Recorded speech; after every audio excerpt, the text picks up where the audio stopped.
Good morning બાળકો, કેમ છો? મજામાં ને? ચાલો તો આપણે હાજરી પૂરી લઈએ. રમેશ, કિશન, મહેશ. શું ભાઈ, પ્રિન્સિપાલ સાહેબ બોલાવે છે? હા, હમણાં જ આવી, એક જ મિનિટમાં. રામ, રમેશ, કિશન. તો બાળકો, મેં જે તમને કાલે લેસન આપ્યું હતું ને, તેનો તમે અભ્યાસ કરો એટલે હું એક જ મિનિટમાં પ્રિન્સિપાલ સાહેબને મળીને આવું. મે આઈ કમ ઇન સર? હા સાહેબ, તમે મને બોલાવી? શું? હા, ઓફલાઈન હાજરી પત્રકમાં થઈ ગઈ છે અને ઓનલાઈન હાજરી હજી પૂરવાની બાકી છે. હા તો પૂરી ડેમ સાહેબ, નેટ ચાલુ કરવા દે. અરે યાર, નેટ જ નથી આવતું. એ આવ્યું. હાજર. ઓકે સર, તો હવે હું જાઉં?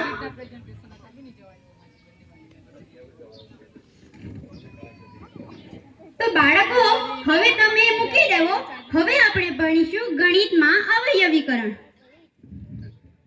વિષય ગણિત, અવયવીકરણ. સૂત્ર છે a+b આખાનો વર્ગ બરાબર. શું આચાર્ય સાહેબ ફરીથી બોલાવે છે? હા, હમણાં જ આવી. તો બાળકો જુઓ, a+b આખાનો વર્ગ બરાબર a² + ab + b². તો બાળકો, તમે આ સૂત્રને 5 વાર લખો એટલે હું હમણાં જ આચાર્ય સાહેબને મળીને આવું. મે આઈ કમ ઇન સર?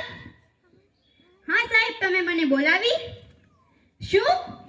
એકમ કસોટી હમણાં? અરે પણ સાહેબ, મારી વાત તો સાંભળો. તમે મને ગયા વખતે 5 દિવસ તાલીમમાં મોકલી હતી, તે વખતેના મારા પાઠ ચલાવવાના બાકી છે. અરે શું? બાળકોને આવડશે નહીં તો લેવી જ પડશે? ચલો કઈ નહીં, લઈ લઉં. શું કરું? 2 પાઠ ચલાવવાના બાકી છે, બાળકોને આવડશે નહીં અને એકમ કસોટી તો લેવી જ પડશે. ચલો ઠીક છે. તો બાળકો, હવે તમે એ બધું અંદર મૂકી દો અને તમને જે પેલી એકમ કસોટીની નોટબુક આપી છે ને, તેને બહાર કાઢો. કાઢી દીધી? ચલો તો હવે હું બોર્ડ ઉપર પ્રશ્ન લખું, તેના જવાબ તમે લખજો. પ્રશ્ન નંબર 1, પ્રશ્ન નંબર 2. શું? હા બેટા, મને ખબર છે કે ગયા વખતે હું 5 દિવસ રજા પર હતી, તેથી આપણા પાઠ ચલાવવાના બાકી છે, પણ હું શું કરું? તમને જે આવડે લખજો ને. પ્રશ્ન નંબર 3, પ્રશ્ન નંબર 4, પ્રશ્ન નંબર 5. ઓકે, તો બાળકો, તમારું બધાની એકમ કસોટી લખાઈ ગઈ? હા, તો હવે એને અંદર મૂકી દો. હવે આપણે પાઠ ભણીશું વિજ્ઞાનમાં. શું આચાર્ય સાહેબ ફરીથી બોલાવે છે? હમણાં આવી, 2 જ મિનિટમાં. તો બાળકો, તમે વિજ્ઞાન વાંચો એટલે હું હમણાં જ આચાર્ય સાહેબને મળીને આવું. મેં આવું સાહેબ? હા સાહેબ, તમે મને બોલાવી? શું? એકમ કસોટીના માર્ક ઓનલાઈન કરવાના છે? અરે પણ સાહેબ, જે બાળકો નથી આવ્યા એમની એકમ કસોટી લેવાની બાકી છે અને મારે તપાસવાની પણ બાકી છે. શું CRC બેનનો ફોન આવ્યો છે કે કરવું જ પડશે?